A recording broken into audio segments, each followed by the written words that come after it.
дар рӯзи сеюми мусобиқаи чемпионати ҷаҳон оид ба ҷудо ду варзишгари тоҷик беҳрӯзи хоҷазода ва Сомон Маҳмадбеков дар вазни 73 кило ворди майдон шуданд ки натиҷаи қуввоозмоии варзишгарони кишварро ҳамкоронамон шарҳ медиҳанд. сеюмин рӯзи рақобатҳои ҷаҳонии ҷудо дар шаҳри Токио барои варзишгарони тоҷик бобарор оғоз шуд.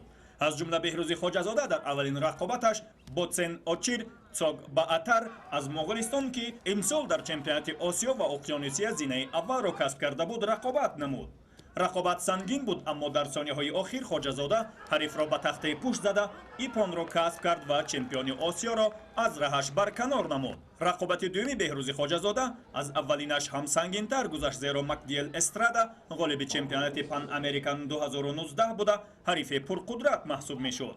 рақобати ин ду ҷудокор ба голден скор кашида шуда беҳрӯзи хоҷазода фаъолтар буд ва ҳамин боис гашт ки Макдиэл Эстрада бо гирифтани танбеҳҳои пай дар пай ба хотири камфаъолӣ рақобатро бохту довар хоҷазодаро ғолиби ин нерӯсанҷӣ эълом кард.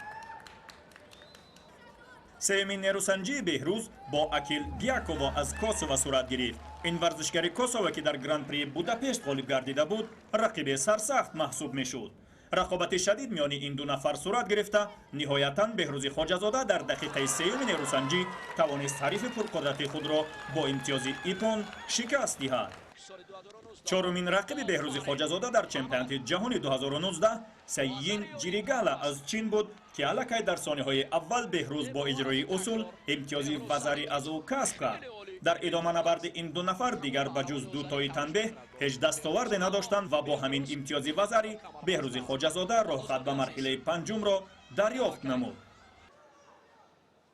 дар даври панҷум вай дар муқобили Ҳидоят Ҳайдаров варзишгари кишвари Озарбойҷон қарор гирифт. рақобаташ бо ғолиби Гранд-слами Боку дар соли ҷорӣ хуб ҷараён дошт ва чанд маврид имкониятҳои хуб варзишгари мо низ дошт, аммо дар вақти асосӣ ғолиб муайян нагардида кор ба голден скор кашида шуд.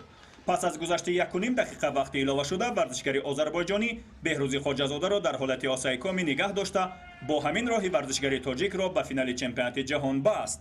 аммо беҳрӯзи хоҷазода ҳамчунон имкони ба даст овардани нишони чемпионати ҷаҳонро аз даст надода ва ҳарифи баъдиаш Бутбул Тоҳар аз Исроил хоҳад буд.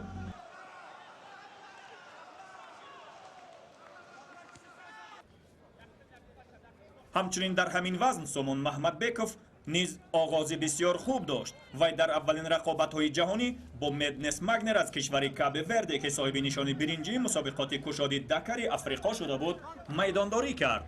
ин рақобат ним дақиқа ҳам тӯл накашид, зеро Сомон Маҳмадбеков дар 27 сония ҳарифашро бо усули буғӣ ё ба истилоҳ хафа кардан мағлуб намуд. дар даври дуюм варзишгари ояндадори тоҷик дар муқобили Макиас Томи аз Шветсия қарор гирифт. Томи дар соли ҷорӣ ғолиби бозиҳои аврупои Минск ва гран-прии Екатеринбург шуда буд, аммо ин ҳам ба ӯ кӯмак накард, зеро Сомон Маҳмадбеков тавонист дар дақиқаи дуюми рақобат тахта пушти Макиас Томиро ба замин зада имтиёзи ипон касб карда ва нирӯяшро барои рақобати сеюм ҳифз намояд. ҳамин буд ки дар рақобати сеюми худ Сомон Маҳмадбеков бидуни мушкил бар ҳарифи худ аз Молдова даст боло гардад. ҳамаги 1.5 дақиқа нагузашта аз оғози рақобат аллакай китфони Виктор Стерпу иштирокчии чемпионати ҷаҳон миёни ҷавонон ҷоизадори гран-при ва ғолиби ҷоми Аврупо миёни наврасонро рӯи замин бигзорад ва сеюмин нерӯсанҷиашро бо имтиёзи ипон ва пеш аз муҳлат бо пирӯзӣ ба анҷом расонад.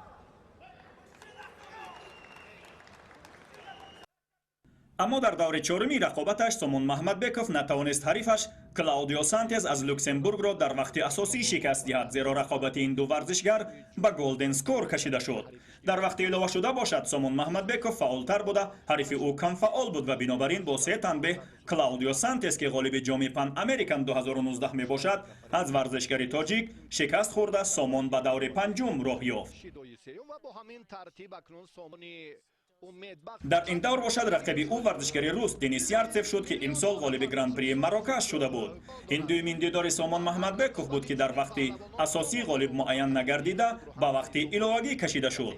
аммо дар ним дақиқаи вақти илова шуда ба монанди беҳрӯзи хоҷазода Сомон Маҳмадбеков низ аз идомаи рақобат барои медали тилло маҳрум гардид, зеро Ярцев тавонист аз ӯ имтиёзи вазари касб намояд. ҳамин тавр ду варзишгари тоҷик ки оғози бисёр хубе доштанд ҳанӯз ҳам барои касби медали биринҷии чемпионати ҷаҳон дар вазни то 73 килограмм имкон доранд.